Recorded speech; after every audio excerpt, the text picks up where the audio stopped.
Sir अगर हम पाकिस्तान की तरफ देखें तो पाकिस्तान में फील्ड मार्शल बना दिए गए जनरल आसिम मुनीर साहब। उसके बाद उनको आपने देखा कि उनको जो है चीफ ऑफ डिफेंस फोर्सेस भी बना दिया। अब उनको 5 साल के लिए जो है आर्मी चीफ भी वही रहेंगे। कहा यही जा रहा है कि क्योंकि जी भारत के साथ जंग हुई और उस जंग में उनका बहुत रोल रहा। आपको नहीं लगता सर कि जो बाकी आने वाले लोग होते हैं यानी जिन्होंने इनके बाद आर्मी चीफ बनना हो, वो उनके लिए ये गलत है कि एक्सटेंशंस जो पाकिस्तान में हुआ करती है, पहली नहीं है, इससे पहले भी आर्मी चीफ जो है वो एक्सटेंशंस लेते रहे। आपको लगता है कि ये होनी चाहिए? देखिए, मैं वो जाके केयरफुली पढ़ा हुआ आपका 27th अमेंडमेंट। पहली तो मैं बहुत ही बकवास, मतलब it been written very badly, मतलब इतनी जल्दी जल्दी में वो पास हो गया, वो उसमें कोई क्लैरिटी नहीं है। और जो मीडिया में रिपोर्ट्स आ रहे हैं वो और उस अमेंडमेंट में उतना direct connection, like for example अगर आप अमेंडमेंट पढ़े, वो पूरा का पूरा फेडरल कोर्ट के ताल्लुक से, कॉन्स्टिट्यूशनल कोर्ट पे ज़्यादा है और ये मार्शल्स के बारे में बहुत कम है। लेकिन उसमें दो तीन चीज़ें साफ है। एक है कि आर्मी का टेक ओवर हो गया है।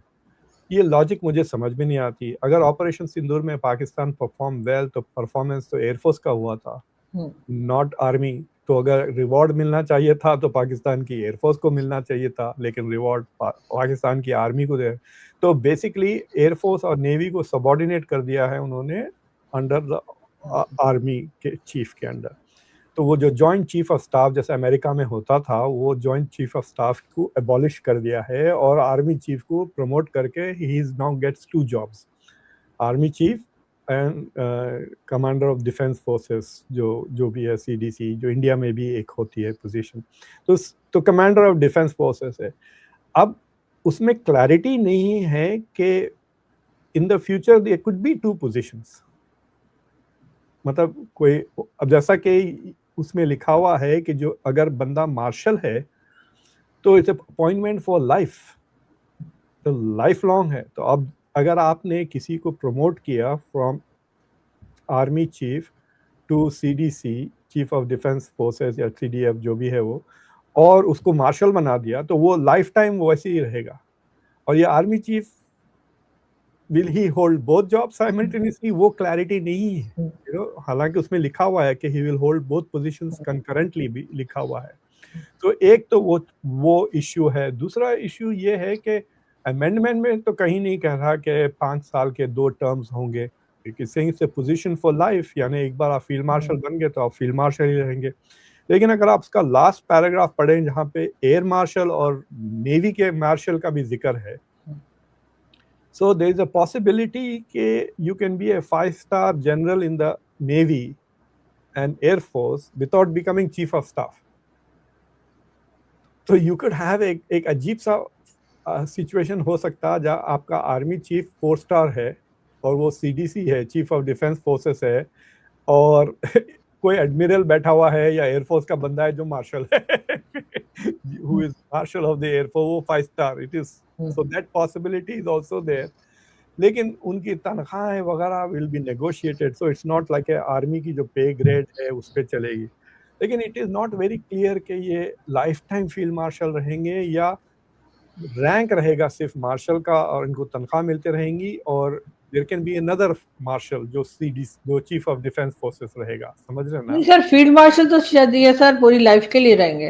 हाँ, नहीं, जो भी मार्शल बनेगा वो मार्शल फॉर लाइफ रहेगा और यूनिफॉर्म में रहेगा फॉर लाइफ।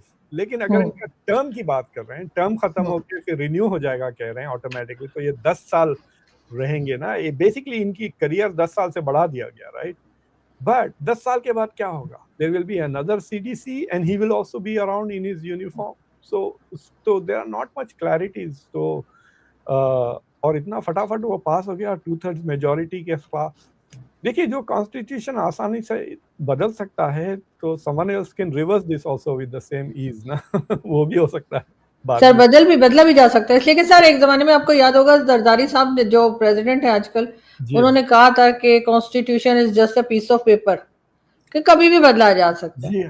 तो सर ये जरदारी साहब के लिए भी इसमें बहुत बड़ा बोनस है इस कॉन्स्टिट्यूशनल अमेंडमेंट में कि उनके खिलाफ केस फाइल ही नहीं हो सकते, कोई criminal charges.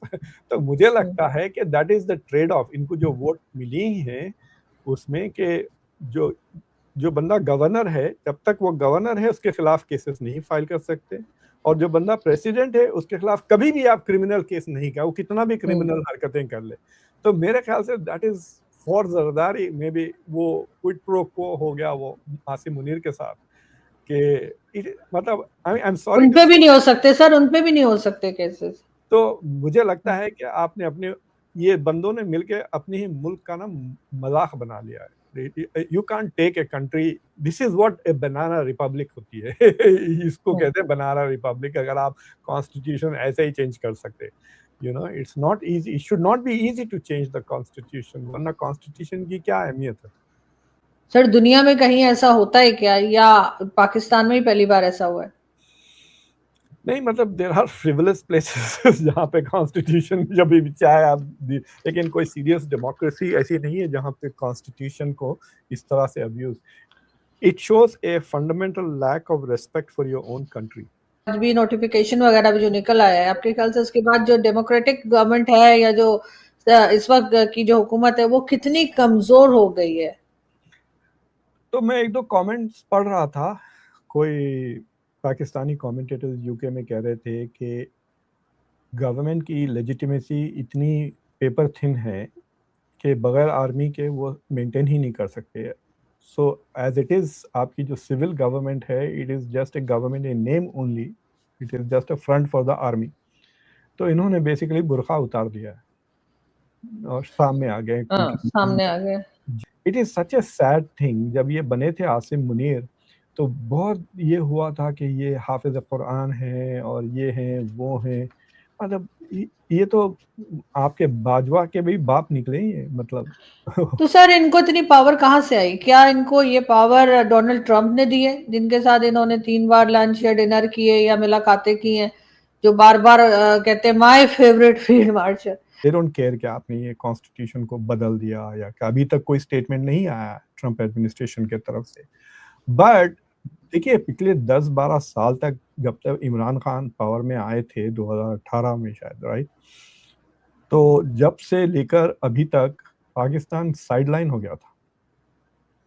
You know there was all of this issues के पाकिस्तान को बुलाया भी नहीं गया था डेमोक्रेसी की कॉन्फ्रेंस, अगर याद है आपको बाइडेन के ज़माने। तो Pakistan had become like a non entity जहाँ तक अमेरिका का सवाल है।